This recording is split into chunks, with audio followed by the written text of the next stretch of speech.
Billy Jean is marketing. What's up, man? What's up, Doug? Appreciate you having me. Yes, thank you again.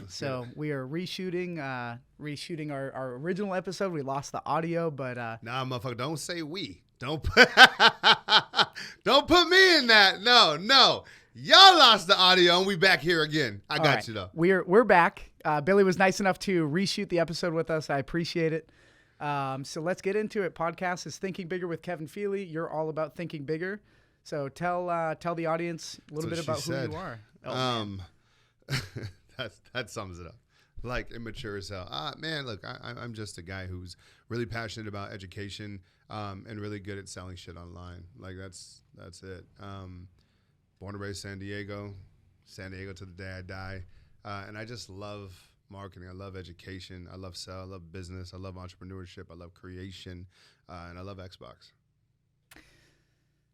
I'm a PlayStation guy, but don't do all it. right. Don't you go there. No, it's I Xbox to life, damn it. That's awesome. So I know you had an oil shop before, right? I did. And it wasn't an oil shop.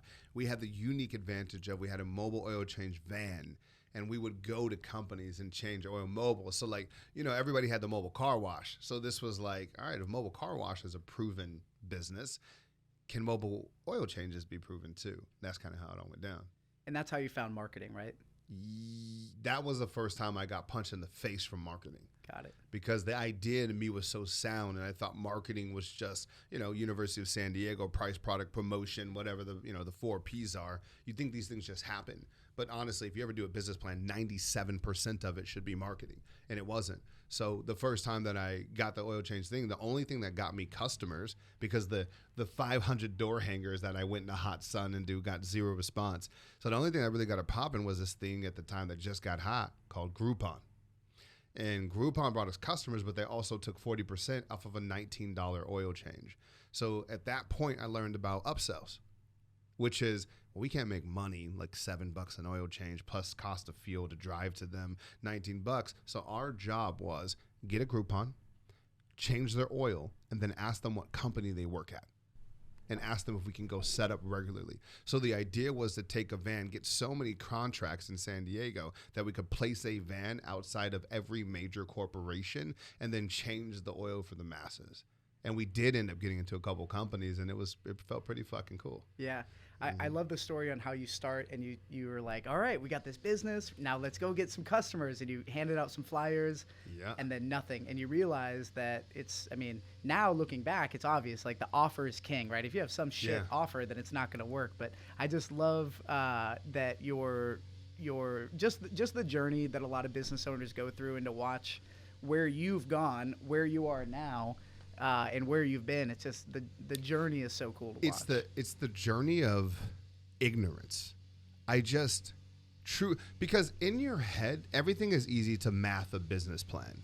Meaning, like, well, sure, if I hand out 500 flyers, of course one's going to buy it. It sounds logical, right? It sounds easy. If I'm pitching to investors, it sounds like it. But when you learn the world of marketing, the numbers don't work like that. Case in point is, my ads have been seen 1 billion times now, but I only have 160,000 customers. That means 970 million people said no to Billy, whatever that math is, right? Like, that's the odds of getting a customer. That's how many impressions you need to actually get the sell, and that's not normal. That's not common knowledge. And we're back. Yeah. So if you guys can't hear, there's a little bit of construction work going on in the background. But which, mind you, in the 5 years or whatever we've been in this office, what they're doing has probably never happened. That's so funny. So that's our luck right now. Yeah. But we're going to make it happen anyway. Let's get it. Cool. All right.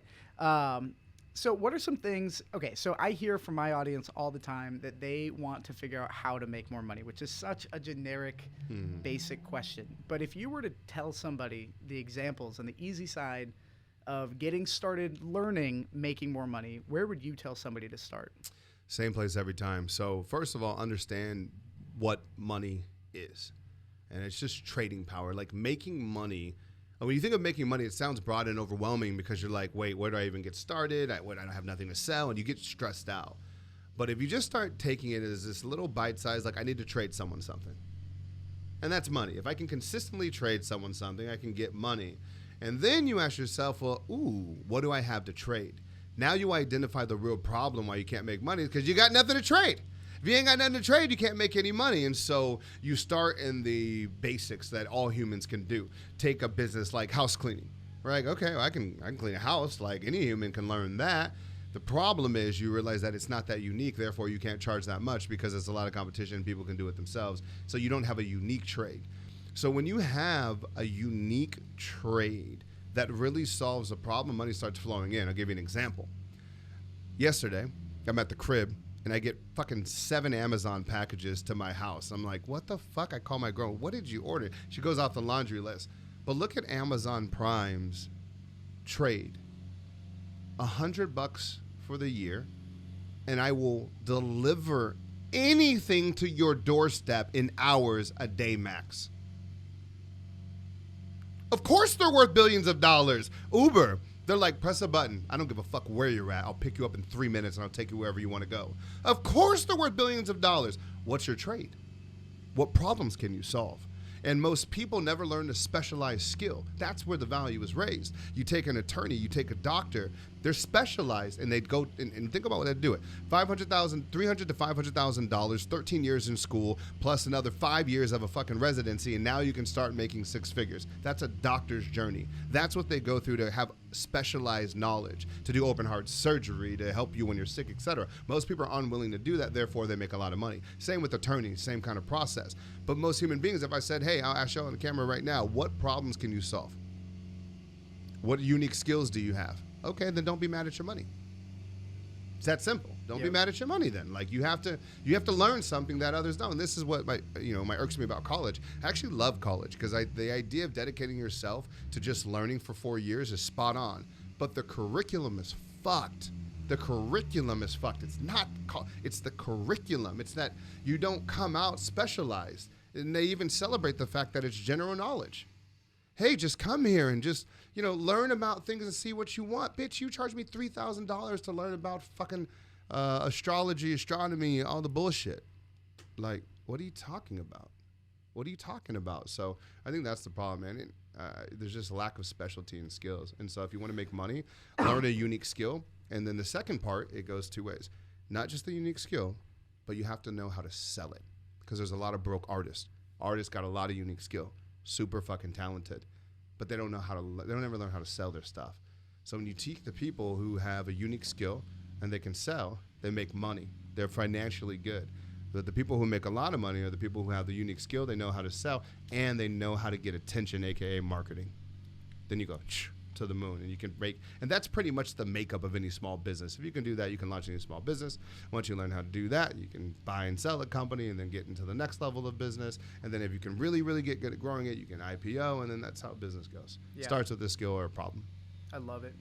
Yeah, and I think marketing is really important. I think having skills is important because when I look at hiring somebody, the more skills they have, the more I'm going to pay them.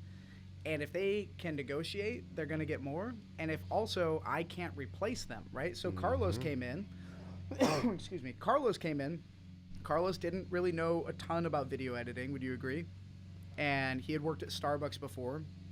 We trained him on how to edit videos, how to post stuff, some of the basics. But now Carlos has the ability to go somewhere else. He can come work here and probably make a little bit more money, right? So Carlos negotiated more and asked for a raise and did things like that, he would make more money immediately because it would be really hard to replace a guy like Carlos. You know what to do after this call. You know what I'm saying? Like, just replay that shit. Yeah, edit this up. Yeah. But really, I think that I tell my team that all the time. I say, look, you'll always be able to have a conversation with me about money, but the one thing I'm not going to do is I'm not going to chase you down to give you more money. I'm not gonna be responsible for your pocketbooks. We're equals. I'm bringing something to the table, and so are you. And we're trading, and we're finding common ground. So if you want to ever change those, have a conversation with me. I'll always be receptive, always be responsive, and always figure out a way to get there. But I will not ask you to ask me for more cash. Yeah, that's good. I mean, and that's it. And if you don't know, you don't know. And the unfortunate thing, a lot of people don't know. They wait until things come to them. And what I've learned is you have to go get what you want. You have to figure out how to get it. You have to find out who has what you want, how they did it, and replicate what they did. So when I first moved to San Diego, I had no money, nothing. I literally was so broke. I barely could afford a burrito to eat. Like it was that bad. But I watched what guys like you had, and I just look, okay, these guys have a great team. They have a great brand. They know how to sell. And I just focused on building that and slowly sort of worked my way up. So I think that if you're listening to this and you're looking to better your life, you need skills, you need negotiating skills, and you need to go after and get what you want. Is it? I think the other thing too, with just like, the how to make money is people are realize like making money or starting a successful business. I don't believe that's the hardest part, because like you want to make money right now, like go to the beach on a hot day, bring water bottles and resell them, and people will pay you for the convenience of not having to walk to a vending machine or the store and leave the beach. You'll make money. But people care about how you make your money, don't you? It's not just money. That's not true. You don't want to just make money. You care about how you make your money. But I think the thing that people forget is that the reason why most people aren't successful isn't because they short an idea. It's their unwillingness to do things that are uncomfortable. If you're starting a business and for the next 3 years you can wrap in your mind that you may have to move in with your parents, that you may have to, borrow money and go into debt, and that you're not going to make $1 for those first 3.5 to 5 years, I would bet on you every single time. Just most people are unwilling to do that, especially the older you get. Like I got a daughter now, etc. Most people will not go backwards. That's why they never get ahead. And to build a business, it requires that. It requires that sacrifice. So it's usually not a lack of intelligence. It's usually not a lack of very much other than unwillingness to be uncomfortable. That's it.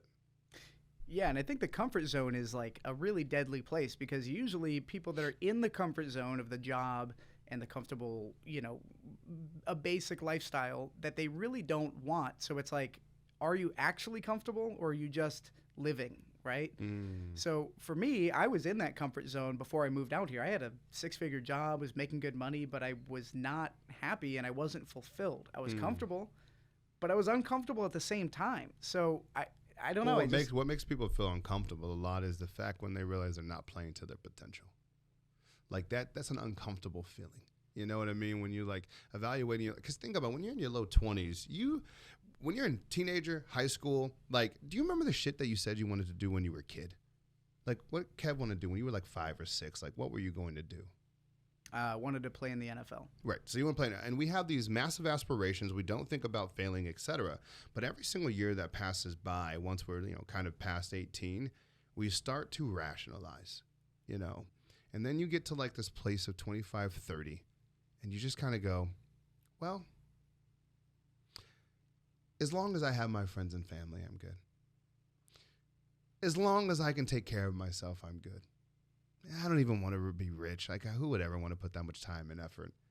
And you just kind of grow into this sour apple when the truth is you just gave up on your fucking dreams. You gave up on your fucking dreams, and so did your friends, and now you found common ground about it, and it's there. But if you ever have a deep conversation with somebody who is in a spot where you could have been, you'll act accordingly. Right? Like sometimes we need that moment of sitting down face to face with the person who's in the spot that you could have been, for it to wake somebody up. But some people never leave their circle of comfort. So they die in a state of comfort and not living up to their progress. So it's a vicious cycle. It's a vicious cycle. Your friend Ed Milet talks about when he dies, he knows that he's going to meet the person that he was meant to be. And he wants to exceed the potential of who that perfect person is. And Wes Watson, just ran into him the other day too, and he always talks about, I want to meet the level 10 Wes, the 10.0, the best Wes. How do people get to that point? And I think that... Yeah, go ahead. I think the first way that you get there is by defining best. Because you take like Wes and Ed, shout out to both of them, but they also probably have different definitions of best. Just like from the three of them, I have a definition of best. So I think the first step into accomplishing anything is to defining what the fuck that is, right? People are like, you want to be successful? Like, yeah, what does that mean? For me, success is doing business, in a meaningful way. Meaning when I sell something, the world needs to be a better place. For example, like I get really fucking pissed. There's a lot of people that I look up to and I respect them as a business and the careers that they've had. But like, I'll take The Rock. The Rock, he was the first celebrity I ever got a boner about. Pause. But like, I had his book back in the day, like his first book. I was like in 7th grade and it dropped. It was like the only book I ever read at the time. And like, he talks about like losing his virginity in a park. That's the one I'm talking about. He's like doing the people's eyebrow on the cover. It was like black. I don't know if anybody remembers this, whatever. But anyways, it was The Rock, and I followed his career ever since. Wrestling, movies. I've been like a super fan. Probably like that's the guy. And then he makes this next move recently, and he comes out with this tequila, Terramana. And I'm like, fuck. At first, entrepreneur in me is like, that's dope. He's going to make this tequila so poppin'. He's going to become a billionaire. This is obviously going to go extremely well for him. And then I paused, and I was like, damn. This motherfucker has always been about like promoting health and things of that nature. He's been an entertainer. He always preaches about kindness. Now the motherfucker's biggest venture is going to be selling poison. This is coming from a guy who likes to party, social chair of my fucking fraternity. I turn up bigger than anybody. Been to every fucking nightclub downtown. It's coming from me. But I'm like, is that it? Is that the legacy play? That she sold massive volumes of poison more than everybody else? I don't think that's for me. So I think step one for me in defining that success is like, I gotta be in alignment with whatever I'm selling. It needs to make the world a fucking better place. And then the second part is like having the ability to do it in my way, so that I can lead with fun. Like my team, I mean, I can just think even from the beginning, I've invested. If you looked at my percentage of my business that was invested into culture and team, I bet you my percentage is higher than almost all companies. Almost all companies. Like, I'll give you a case in point. Going to Disneyland with the team this December, I don't know, a couple weeks. And like, how much to do? We could just go to Disneyland and get tickets. I'm like, nah, that's not enough. We're going VIP. So it cost me 20, 25 G's to take the bus, the food, the VIP, etc. It's like, there'll be like 20 of us on that particular, 22 of us. Who spends that on their team? Or like, you know what I mean? Like doing that is like, okay, like I do. You know what I'm saying? So I don't know. Like at the end of the day, when it comes to managing culture in a business, I really do just go straight Bible, right? I grew up, born and raised Catholic school my whole life. But like I go straight Bible, which is treat others how you want to be treated. And if I'm on a team, what would I want? What would I want? You know? And I just try and lead with that shit. So fun has got to be meaningful. And then probably the third component of like, you know, what is success to me is like playing to my potential. And that's probably my lowest score right now. You know, sometimes like getting caught up in the fun and the comfort of things. I'm like, man, I could do more. I could do more right now, which I, you know, will. And as we're in the process of gearing up for next year. But yeah, man, that's kind of the 3 tiers I look at it. That's awesome. Yeah. And I just got to say that one of the reasons why I followed you, I'm pretty good at reading people, and you can tell when people are putting on a show and when people are being genuine. Yeah. You genuinely care about your team, and I genuinely care about my team too. I want so badly for them to go reach their potential, even if it's not with me, right? Even if they outgrow us, great. Yeah. But you genuinely do care, and like that's real, really real. So I appreciate that. I also too strategically, it's like it's easy to care when you just work with your friends. Yeah. Like me and Paul have been boys forever. Yeah. I cared about them before we worked together. So when you work together, you care even more. Hector, our CMO, been friends since high school. Yep. Worked at 24 Hour Fitness together. Daniel, my CFO, best friend since I was 4 years old. Yeah. Grew up together. Sales, one of my top sales guys, my cousin, Takashi's been working here for 5 years. Love him.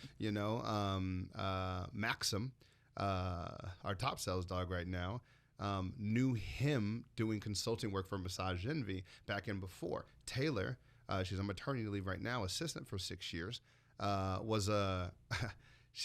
she was actually the manager of this girl that I used to date, but we were cool. We used to have fun and party together. Like so many people in the company now were people that I just, really vibed with.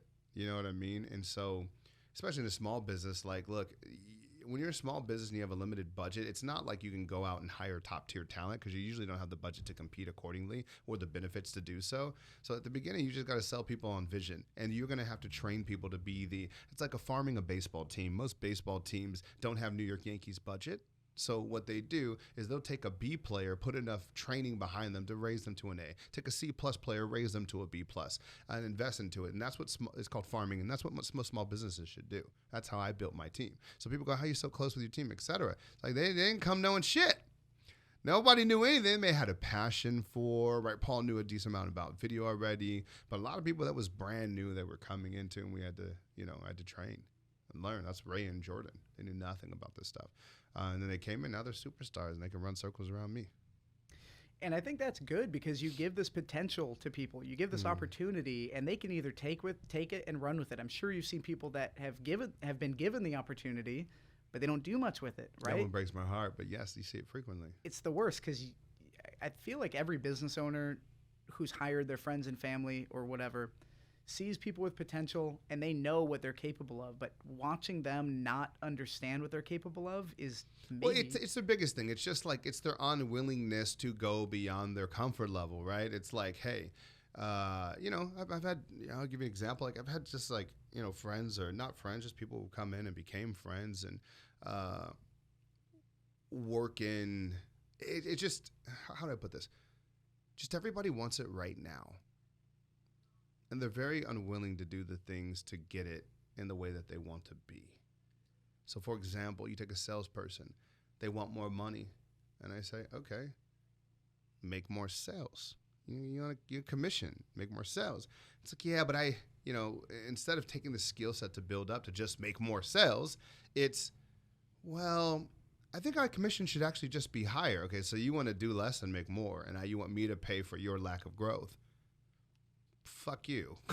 Like, that's not happening. You know what I mean? But like, I forget, like I had somebody who worked here, and I'll never tell anyone's names or anything, but his significant other was like, the guy quit or got fired. I don't remember what the fuck happened. And his significant other was like, yeah, just Billy wasn't paying him that well. And in my head, I'm like, bitch, one, you were in sales and commission. And then secondly, I'm like, I know what the other people in your exact role make, and they make 3 times as much as you. Yeah. I didn't assign you your pay. Your lack and unwillingness to get better and to practice and to ask for help and to sacrifice was not there. And as a result, you got paid exactly what you earned. Most people make the exact amount of money that they deserve based on their skill set. Yep. Yeah. And I think that it really comes down to also understanding. Yeah. But understanding your opportunity is so important because if you get the opportunity to work for somebody like Billy, you should do that shit for free because if you're really in the long haul about what you're doing. Now, I'm not saying you should work for free, but like if somebody out there has an opportunity to go work for Gary Vaynerchuk or Grant Cardone and the pay is not great, fuck it. You're going to learn so much there over the next couple of years. Same thing with you, same thing with me, same thing with anybody that has a successful business and is willing to teach their employees how to grow. And again, you do that so much. So yeah, and it's like also too, it's totally okay if like, it's okay if you're not and you don't want those things and you want to find fulfillment in life other ways. However, just don't expect the pay and the benefits that come with it.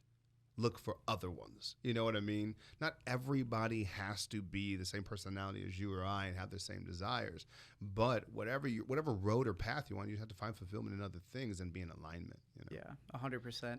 So if somebody's at a job that they just know that, okay, I've tried to get a raise, I've tried to do better, I know that I'm worth more, how do they go out and get it? What would you say to those people that want to leave their job either for a better job or to start their own business? What would you say now? I would say apply.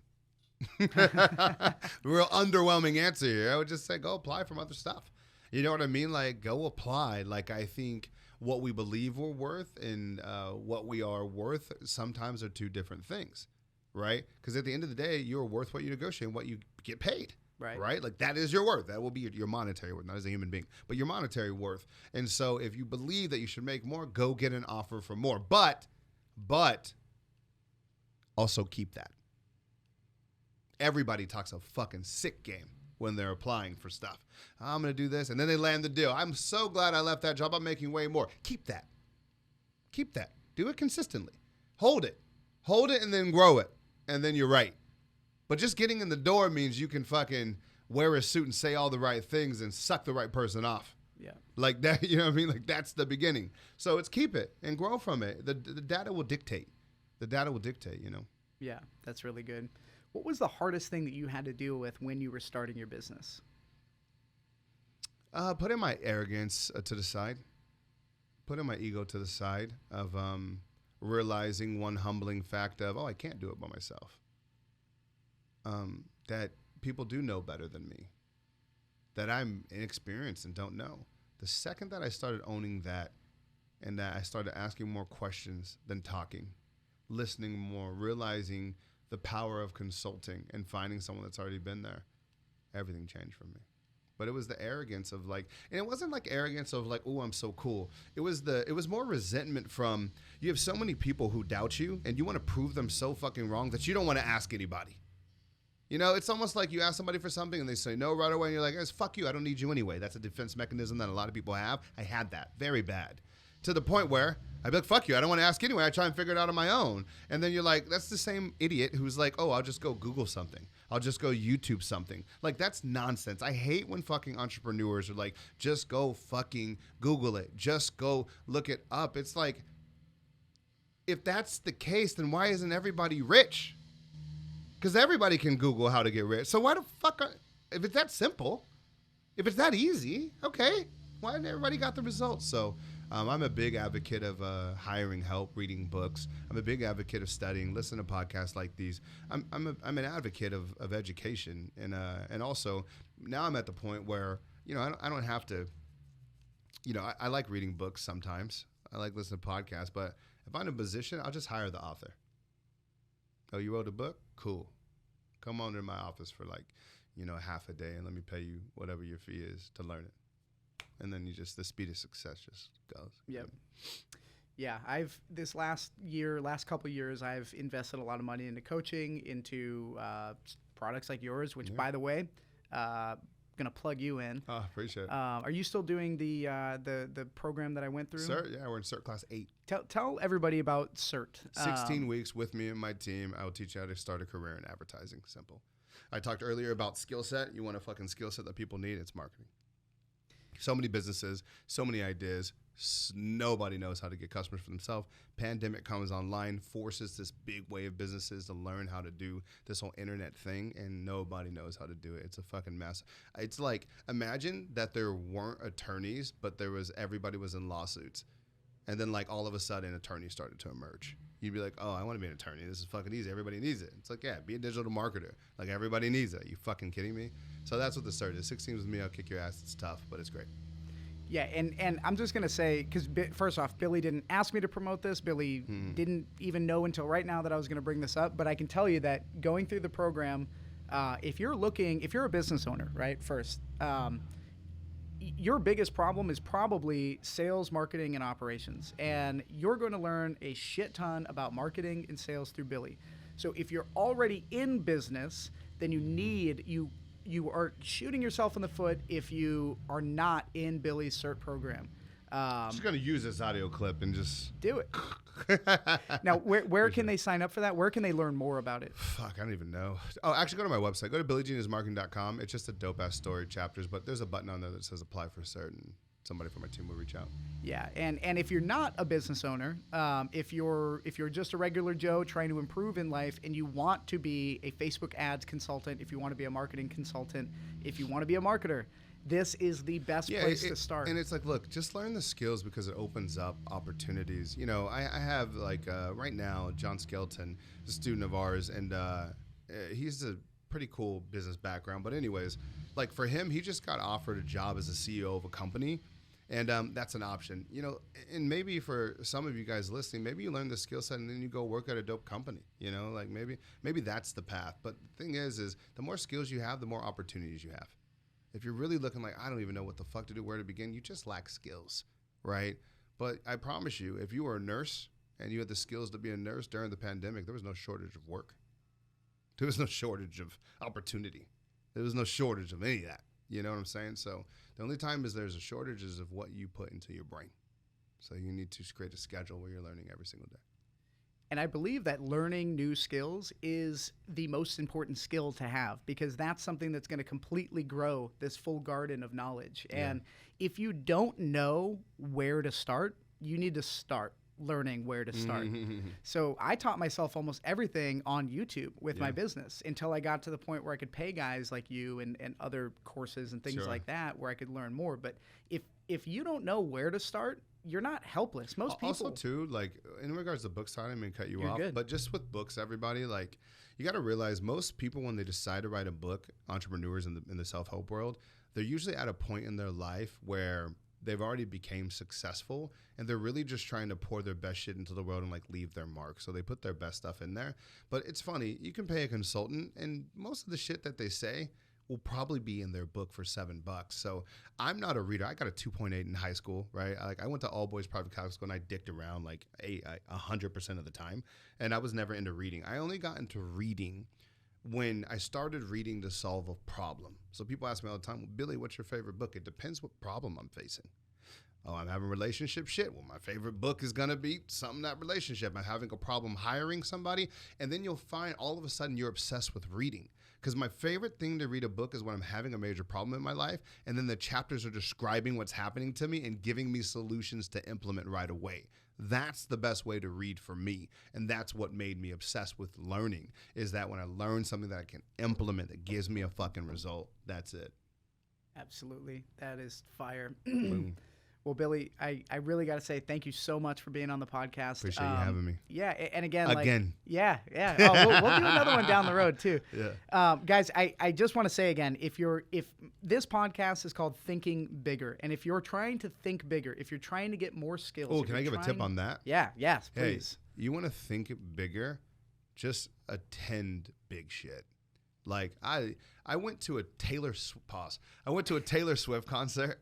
Like 8 years. And by the way, she's the biggest artist in the world. Her sales say it. Her little midnight shit she dropped, whatever the fuck she did, like crushed every fucking other artist that you can think of. You could call it, like her or not, she's the girl. I like that. Anyways, I went to a Taylor Swift concert. Mind you, I can't like name one of her songs, but I went to Taylor Swift concert like 6 years ago with some of my team members. It was like a fun bonus perk because they listened to her. And it was at the Padres Stadium, San Diego Padres Stadium. And I watched this she was like 20s. I watched this badass chick sell out this fucking arena. And all of these people know all these white people know every fucking word, every movement, passion, the lights, the sequence, traffic. The city had to get on board to approve things like this. And I'm like, look at this. Just fucking guitarists make this type of impact. Like, you want to think big? Just go to big shit. Just go experience big shit and you will level up. It's like if you hang out with fucking 10 marathon runners and you're going to events all the time, it's just a matter of time before you run a fucking marathon, right? Like just attend big shit. But you know where it won't happen? Fucking playing with yourself at home. It's not going to happen there. It's not going to happen there. It won't even happen just watching big shit. Like, you know, on your computer, that'll give you a little spark, a little hit. You can read something, give you a little spark, a little hit. Attend, experience big shit. You'll play bigger forever. And if you're ever in a funk, like I don't know what to do, go to something. That's the time to buy a ticket to an event and just go. Don't ask questions. Don't overthink. Will this be valuable? Shut the fuck up and just go. Billy, thank you so much for being on. I appreciate it. My G, appreciate you, Doc. Thank you for having me. Thank you.